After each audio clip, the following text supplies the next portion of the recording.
नमस्कार, मैं पायल शुक्ला। आप सभी का स्वागत है न्यूज टंका हिंदी में। असली शिवसेना किसकी है, उद्धव ठाकरे या मुख्यमंत्री एकनाथ शिंदे की?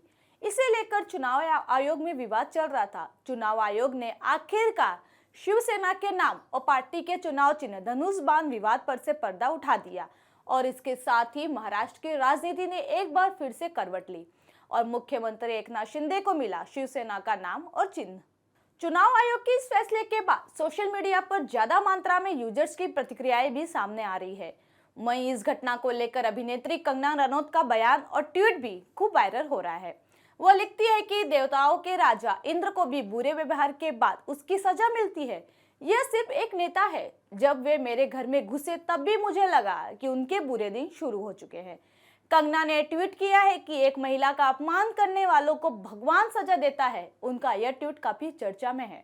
अपने ट्वीट के बाद कंगना ने महाविकास आघाड़ी सरकार के साथ हुए अपने मुठभेड़ को भी याद किया। बता दें कि ठाकरे और कंगना के बीच विवाद की शुरुआत सुशांत सिंह राजपूत की मौत के समय हुआ। कंगना ने सुशांत सिंह राजपूत मौत मामले में ठाकरे सरकार पर गंभीर आरोप लगाए थे। इस आरोप के बाद मुंबई महानगर पालिका ने गठबंधन सरकार के दौरान कंगना के दफ्तर पर पथराव किया। मामला बॉम्बे हाई कोर्ट पहुंचा तो उन्होंने सरकार को फटकार लगाई। कोर्ट ने सरकार को कंगना को मुआवजा देने का आदेश दिया। उस वक्त कहा गया कि उद्धव सरकार कंगना की आवाज दबाने के लिए बदले की कार्रवाई कर रहे थे। बीएमसी की उस कार्रवाई के बाद कंगना ने उद्धव ठाकरे को संबोधित करते हुए कहा, आज मेरा घर टूटा है, कल तुम्हारा भी घमंड टूटेगा। सबके पास अपना समय होता है, याद करना। एक कहावत है कि समय बड़ा बलवान होता है।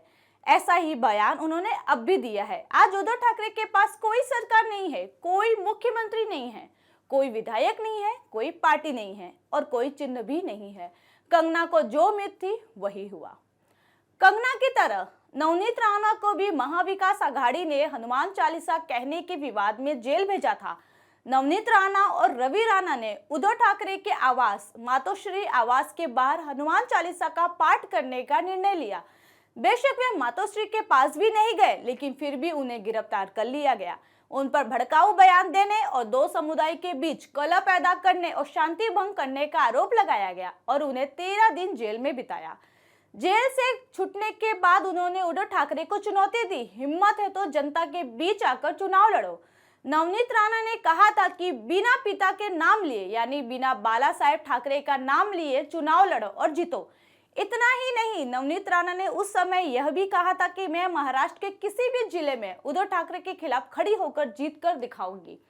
अभिनेत्री क्रांति रेडकर ने अपने पति समीर वानखेड़े पर लगे आरोप को लेकर उद्धव ठाकरे को पत्र लिखा था। जमीन की आर्थिक हेराफेरी के मामले में ईडी की गिरफ्त में चल रहे नवाब मलिक ने समीर वानखेड़े और उनके परिवार पर लगातार आरोप लगाए थे। उस समय उनकी पत्नी क्रांति रेडकर ने मुख्यमंत्री को पत्र लिखा था। क्रांति ने अपने पत्र में कहा कि एक मराठी व्यक्ति के रूप में आज आपको न्याय की उम्मीद से देख रही हूँ। आप सही न्याय करें। यहाँ तक कि उनके पत्र की भी उद्धव ठाकरे ने कद्र नहीं की, उल्टे नवाब मलिक की फिर थपथपाकर गुड गोइंग कह रहे थे। एनसीपी के नेता शरद पवार के बारे में आपत्तिजनक फेसबुक पोस्ट करने के आरोप में अभिनेत्री केतकी चितले को भी 40 दिनों की जेल हुई थी। 29 वर्षीय अभिनेत्री को फेसबुक पोस्ट के संबंध में 20 से अधिक प्राथमिकी का सामना करना पड़ा था। इन सभी महिलाओं को महाविकास आघाड़ी सरकार ने किसी न किसी तरह प्रताड़ित किया। उस समय इन सभी महिलाओं का उपहास उड़ाया गया। उन्हें इस भाषा में उत्तर दिया गया कि पाठ कैसे पढ़ाया जाता है।